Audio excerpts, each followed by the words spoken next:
The next one, we've got 225 degrees. So we're going greater than a semicircle, going greater than the 180.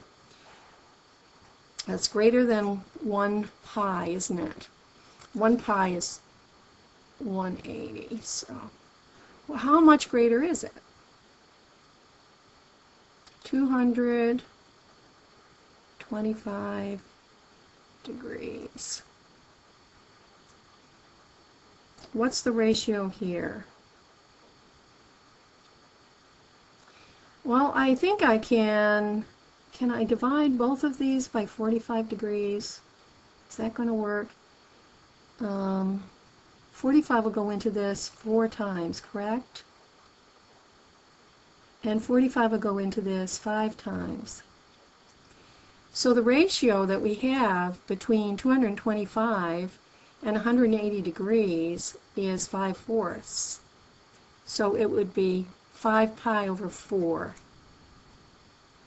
5 pi over 4. Does that make sense? Sure it does. We knew that 4 pi over 4 would take us right to here. And we had to go further to get beyond 180 degrees.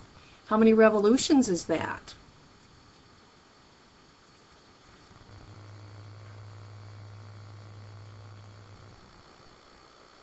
How many revolutions? Well, it's less than 1 revolution, isn't it? Well, we could look at it this way. 225 degrees compared to 360. It's going to be some fraction of 360. What fraction of 360 is this going to be? 5/8. 5/8. So this, like the one above it, has been greater than a half a revolution. It's taken us into the next quadrant. Okay, we're still practicing. Let's try this one. We know what we've got for radians. Let's figure out what we've got for degrees. If we've got 5/3 pi for radians, that's going to be 5/3 of 180 degrees, and that will become 60, so it'll be equal to 300 degrees. Does that make sense to us? Let's write it down and think about it for just a minute. 3/3 of pi would take us halfway around the circle. That would be pi radians. So 5/3 has got to take us quite a ways. So yes, that does make sense. And how many revolutions, or what portion of a revolution will that be? 5/6. We're starting to see some relationships building here. Oh. Now, just when I think I'm starting to get it, look what we're going to have. 11/15. Oh.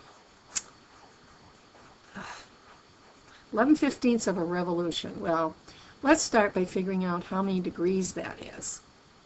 It's fairly simple. We just say, okay, it's 11/15 of 360 degrees.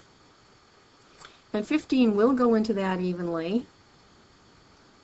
What will that be? 15 going into that. Well, let me think about it this way. If I were dividing 360 by 30 degrees,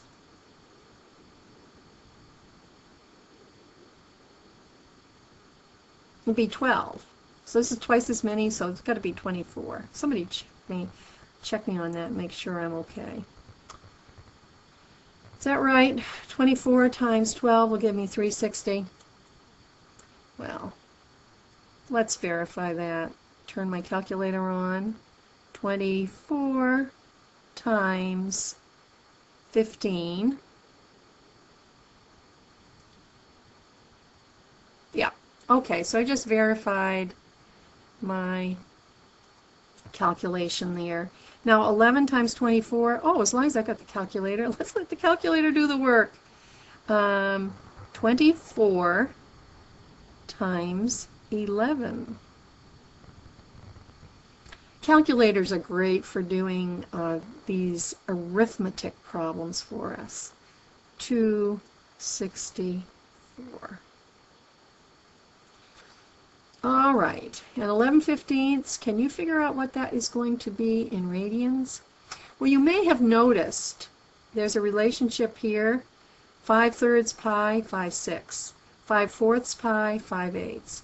4/3, 4/6, right? This is equal to 4/6. I mean, we wouldn't actually write it that way. I'm just doing it so that I can help you perhaps see the relationship here. 1/4 is the same as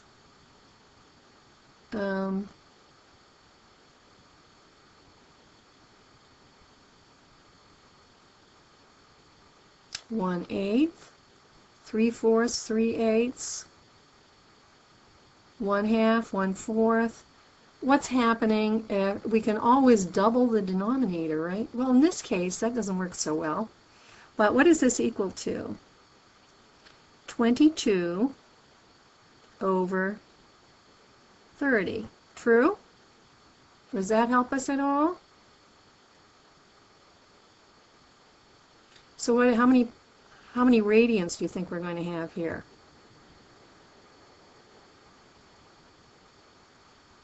If you use the same numerator and divide the denominator by 2, you get how many radians, don't you?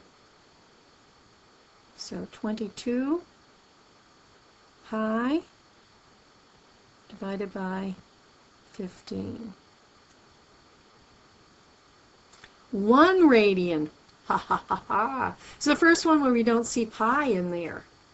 And that can throw us off when we get accustomed to always seeing pi. By the way, I want your answers, when possible, to be expressed in pi radians. This, of course, would be an exception to that.